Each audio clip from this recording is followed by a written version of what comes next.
Welcome to On Texas Football Rapid Reactions, brought to you by Adam Lowy, the Lowy Law Firm. I'm Bobby Burton, joined by Gerry Hamilton and CJ Vogel. Guys, what a day of college football yesterday. The Longhorns, 31-14 winners over Kentucky after an injured Quinn Ewers still engineered a 15-play touchdown drive when it was really the offensive line that engineered that drive. Trey Weiser really put it together, but Texas now 10-1. And why is that a big thing? Because three SEC teams that had 2 losses or less in conference also lost, including, I don't know, what is this? Is this toilet paper from Toomer's Corner? The Aggies lost. The Crimson Tide goes to Oklahoma and Norman serves it on them. And then you had Ole Miss going to Florida and Florida beating Ole Miss. Those 3 teams now look like they've all got 3 losses, either 2 in conference or 3 in conference. They look like they're likely out of the national championship or college football playoff title hopes unless they somehow get into the SEC championship game. A&M would be one of those teams. Obviously, both Alabama and Ole Miss out of that with 3 losses in conference. Guys, what a crazy day of college football, but let's start with the Longhorns, if you don't mind. CJ, you were there for us in the press box, on the game or on the field at the end of the game there. What were your big takeaways for Texas on Saturday afternoon? Yeah, first half, that looked like a college football championship level team in my eyes. Of course, you had the 2 offensive drives that kind of sputtered out in that first quarter, but you found a rhythm there. You put up 24 points. You had 17 in 6 minutes, right? Complimentary football was being played. You took care of the rock. And to me, just relying on that Texas defense, again, coming into the game, and that's kind of been the key for me in the last few games, punts, field goals, PATs, end every possession with a kick, and you're going to have a lot of success if you're Texas. And that's exactly what they were able to do in that first half. Now, that third quarter got a little bit ugly, made me want to throw up a little bit up in that press box, Bobby. But at the end of the day, you know, that with a healthy Quinn, and we can talk about that here in a bit, with a healthy Quinn and that offense finding its mojo, that was the best rushing day of the season for the Longhorns. They looked good. They looked like the team that you were hoping to see against a team like Kentucky in my eyes. Hey, Gerry, what about this game for you sticks out? I want to start with the first half because I do think we need to talk about that 15-play drive. But the first half, Texas seemed to have an answer for the Mark Stoops defense. And I thought it was a good game plan from Steve Sarkisian. Texas up 24-7 at a half. It was the first game this year since Michigan that I said, Texas can run it effectively or throw it effectively. That's the first time I've said that about both. And I thought that my big takeaway was whether I overrated Kentucky's pass rush, possible, or Texas offensive line played at a very high level, probably a little both. But Texas offensive line definitely played a high-level game, right? And they deserve the game ball. And we can get to the last drive where you ran it 15 times to score a touchdown to put the thing away. But they gave Quinn time. And as we talk about all year, if Quinn has time and Sark's routes can develop, Quinn is deadly in the intermediate passing game. And that's what happened against a team that ran a cover 4 with the corners off for most of the game. If Quinn has time, with the speed and the playmakers Texas has, he's going to hit them in the intermediate game, and Sark's going to be able to draw it up. And that's what happened. But maybe the biggest part of that was it's one thing to pass protect. It's one thing to throw it with this team. It's another thing to run it at will too. And that was my big takeaway is Sark, he could call whatever he wanted, and it was going to work in the first half of that football game. Well, let's get to the second half because Quinn Ewers actually got injured in the second quarter on a quarterback scramble. But he finished out the first half and they scored 24 points. I think they scored 10 points after he got injured.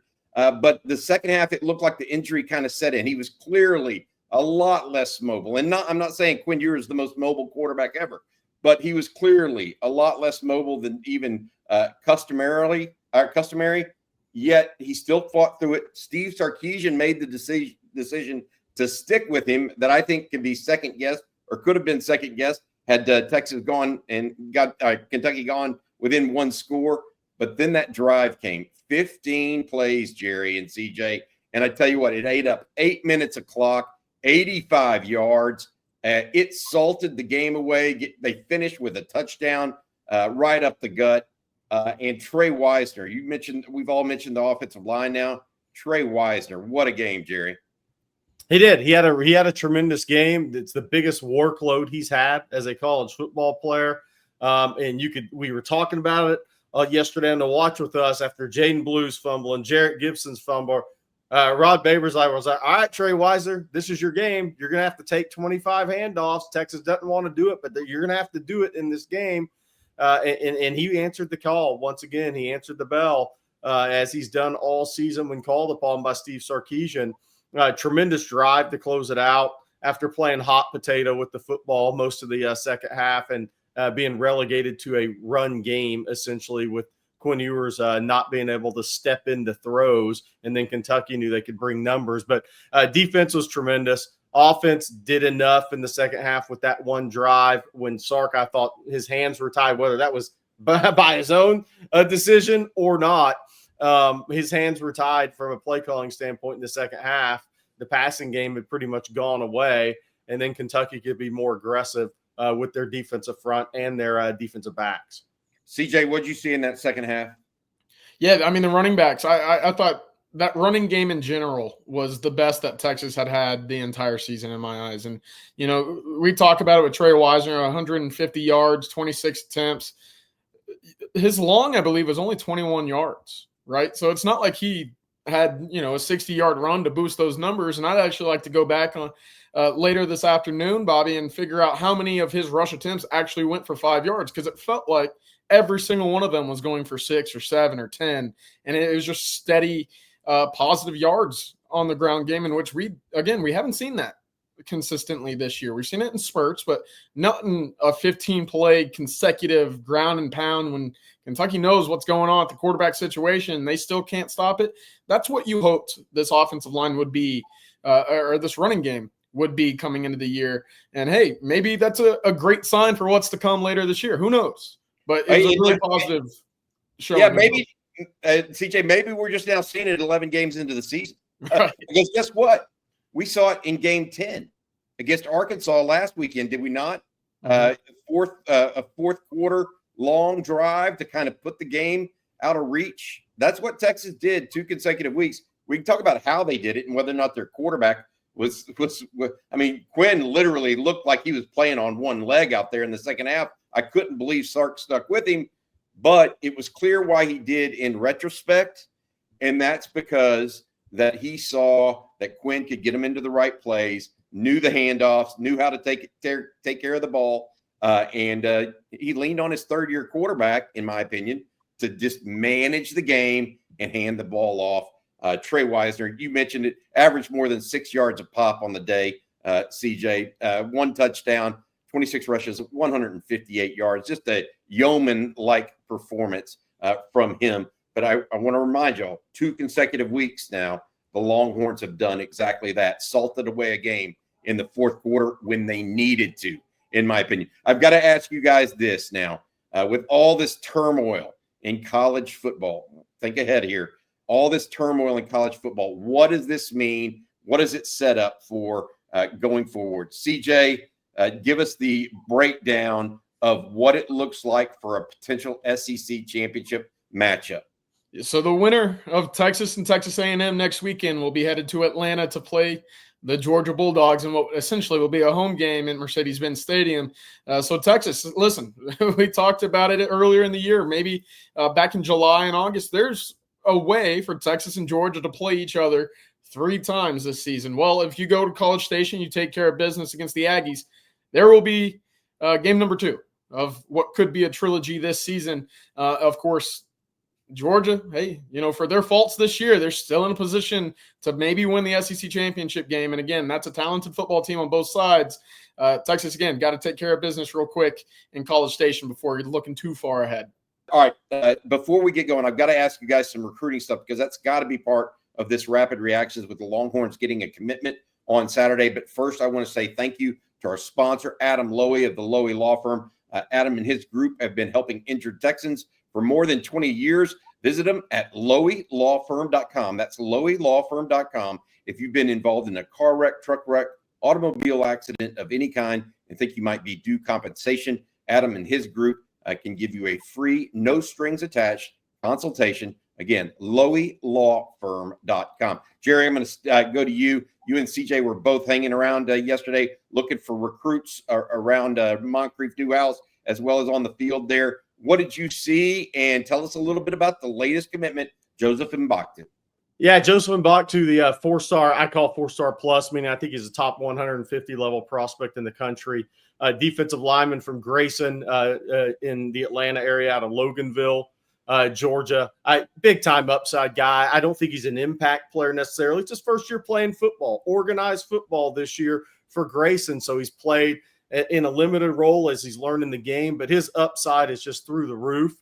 And I think he's got a very bright future. And Texas beat out Florida, where he was once committed, Auburn, Tennessee. He canceled that visit earlier in the week, ended up at Texas today and yesterday and committed on Saturday. USC tried to make a run. There's some others that tried to make a run, but Kenny Baker did a really good job in that recruitment. And Texas has spent plenty of time recruiting in the state of Georgia and is starting to see some returns of in that recruiting. Zealous Hicks was also on campus for his official visit, the safety commit out of Carrollton. But Joseph Mbaktu is a really big get for Texas because you got to get these guys to the wire, right, the signing day. But Josiah Sharma, Myron Charles, who was back on campus, and Joseph Mbaktu, that's three really talented defensive linemen. And we'll see if Texas can add a fourth to that with the sleeper official visitor, Nathaniel Marshall, the Auburn commitment out of the Chicago area, who showed up on an official visit on Friday and was there for the game Saturday. I tell you what, I got to ask you this because here's how I break down recruiting a little bit, and y'all bear with me a little bit. A couple of players were on campus that Texas had commitments from, but had visited other schools recently, right? You mentioned Gerry Myron Charles. Also, don't forget about Jamie French coming in, the wide receiver out of Jacksonville. Nick Townsend, the tight end out of the Houston area, was also at A&M the week before.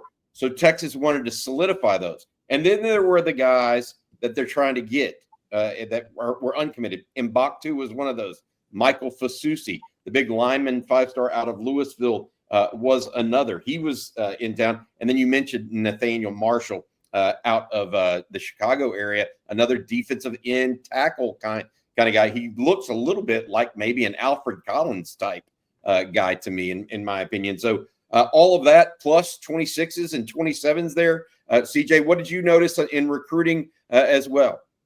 I think you hit the nail on the head, Bobby. Just getting the guys back in the class, back on campus is very important. Of course, I mean, we've talked about Florida extensively. We've talked about Tennessee, Auburn, a lot of these SEC schools trying to poach from the Longhorns right now to get these guys back on campus in front of the coaching staff at DKR. Very important. Nick Townsend, y'all mentioned him earlier. That's a big one for the Longhorns. That's not one that they'd like to see slip away. But more than that, just being down on the field, being right in front of the recruits in that south end zone, you look up and, hey, Jonah Williams sitting there talking with Elijah Barnes, kind of plotting and scheming on what's to come later on in their Texas careers. Of course, they're watching what is, in my opinion, the best defense in all of the country, and that was a heck of a display. Right, the interception from Andrew McCool running right over to Bevo, right in front of the recruits.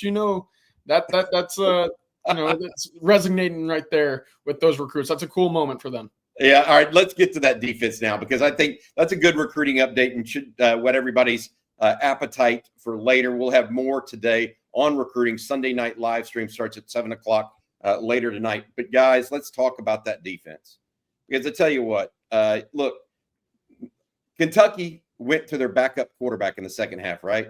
And you think, hey, they started moving the ball a little bit, have found something to do in the passing game. Guess how many points the Kentucky offense scored in the second half?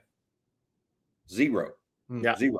So even though they looked like they were doing it, the Texas defense was still doing its job. The only score that Kentucky had was the fumble by Ewers for a return for a touchdown in the second half. Texas kept the offense again at bay, no matter who the quarterback was or what was coming at them. Just 7 points allowed, 232 yards total offense. Texas had 6 sacks. Really, guys, are the superlatives just too many to even talk about right now? about this Texas defense because they are. I mean, the Jelani McDonald interception, Anthony Hill with 10 tackles and 2 sacks. Where do you guys want to start? Gerry, I'll let you go first. 6 sacks as a team. They eclipsed the number we talked about this week. A lot of people were on the chats and everything was asking, would it be 3? Would it be 4? They zipped right past it and got the 6. I mean, Trey Moore had his best game as a Longhorn, arguably, but it was overshadowed by Anthony Hill's performance. Andrew Makuba, again, I thought was a factor in the passing game. Jelani McDonald, the play he made. Michael Taft played physical. I mean, there were a couple of physical plays late in that game, but he played a physical brand of football. You see guys like Ty Anthony Smith, again, some of those younger guys making their mark. Then your older guys, Jermaine Lole continues to play at a high level for Texas. Vernon and Alfred Collins. It's just a complete Baron Sorrell in his final game in DKR, unless there's a playoff game, right? Those guys are just all playing at a high level. And they're playing consistent football. But again, it's just, for me, the Texas defense, it's communication. It's like when you watch a really good defensive basketball team and you see them talking. And you just know that these guys' communication, it is a really high level and they have each other's back and they're on the same page. I think that's what you're seeing with this Texas defense. And I'll tell you what, the fire of Johnny Nansen on the sideline is noticeable as well. Yes. Good stuff. CJ, what do you think about the D right now? I actually think it was a pretty unlucky day for the Texas defense. And that might sound crazy. You only allowed 230 yards. You only allowed 7 points. But look, Kentucky put the ball on the floor 5 times, and they recovered every single one, right? There were some bounces that just went right back into the gut of the ball carrier. And, again, it's nitpicky. It might be a little bit of a reach here. But, hey, you force 5 fumbles. You're expecting at least 1, maybe 2 of those to land in the arms of a guy in burnt orange. But that, to me, again, it just speaks volumes to the level of impact and those big plays that are still out there waiting for Texas, because you see the Jelani McDonald interception. You see the Andrew Makuba interception. Those are the highlights. Yeah. Colin Simmons lived in the backfield all day. It was really impressive. And again, I'm naming 4 or 5 guys right now before even mentioning Anthony Hill, who I think you could probably start the conversation for being the best linebacker in all of college football at the moment, with how just impactful he is on a week-to-week basis. It's a really, really talented defense. And as Rod Babers has said throughout this week, hey, that's your identity. That's your strength. Rely on it. And that's going to take you a long way whenever these games start to mean a little bit more in the college football playoff. Can I say something about Colin Simmons real quick too? When you go to the NFL, there's great right tackles and great left tackles. In the college game, you don't find as many great right tackles. Anytime I see Colin Simmons lined up against the right tackle, I'm almost starting to feel sorry for the right tackle in passing, obvious passing downs. This is 2 weeks in a row that he made him look like concrete feet, and I don't think either one of those guys are bad athletes. He is just that quick off the ball, and Texas is matching him up against right tackles. And he is a just shot out of a cannon. There was also, he's not the only one. I agree with you. Colin Simmons is a little bit different, right? But I tell you, did you see the move that Trey Moore hit? That power rush, that low leverage power. That guy had to have 75 pounds on Trey Moore. Yeah, and Trey Moore just took him and tossed him like a rag doll. I was like, man, that's a unique set of skill and unique skill set. Then also good try to cover receivers out of the backfield. I look at this, guys, and I'm thinking about the game overall. Convincing win for the Longhorns, I think. That last drive just cemented the fact that Texas is a good football team. Things that we have to worry about going forward, ball control, not even ball control, ball security, and Quinn's health. I think, Gerry, you hit that early on. CJ, you want to add anything to that other than ball security and Quinn's health that we need to be worried about going forward? I don't want to make it much of a bigger deal than it is, but hey, starting to worry a little bit about the field goal unit. That's another miss. I know it's from a bit of distance, but that was a reliable piece for you a year ago, and right now it's kind of been a bit shaky. So hopefully that can get figured out as these games, again, start to get more meaningful in the college football playoff, SEC championship, on the road in College Station. You never know when those 3 points might mean a little bit more. So that's the other thing for me. But if Quinn is good to go, I wanted to add this actually about Quinn.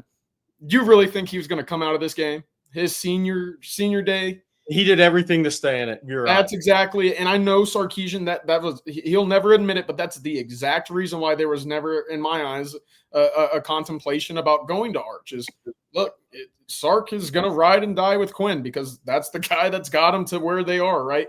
I never thought for an instant that there was going to be a quarterback change because again, this is Quinn's final game. They're up by 17. They have this game, quote unquote, in the bag as long as they don't turn the ball over drastically, and that game flips on its head. And again, for Sarkisian to run the ball 15 straight times, take off 8.5 minutes, keep Quinn in the game, everybody's happy. I think that was more of just a hat tip to number 3 in my eyes. I gotta be honest. I thought they might make the change on Saturday, and the reason why I felt that way, guys, is because the Quinn was just. I thought they weren't going to be able to run it like they ended up doing. No, I agree. Thought at some point they would have to throw. Maybe Sark knows a little bit more than we do about that. But to your point, I do feel like that was a great way to send out all of the seniors on Saturday. Good stuff there because, look, we all say it, but the guys that leave it all out there on the field, they're the ones that really live it and breathe it and have to put up with the results to see Quinn really stomach that out and make it happen. Sark, believe in him and have it happen. That's good stuff. Worried about it at one point when it got to be a 10-point game instead of a 17-point game, though. That's where I got a little risky in my mind. All right, that's going to do it for this rapid reaction. Before I go, I want to say thank you once more to Adam Lowy, the Lowy Law Firm. If you've been injured in a car wreck, truck wreck, automobile accident of any kind, make sure you reach out to Adam and his group at loweylawfirm.com. Thank you, Adam, for your sponsorship. We've got grades for the offense and defense coming. Second watch with Rod Babers. And then, of course, the live stream tonight. Your Texas Longhorns now 10-1. Most likely going to be ranked number 3 in the country. Another solid win, workmanlike performance for the Longhorn on defense.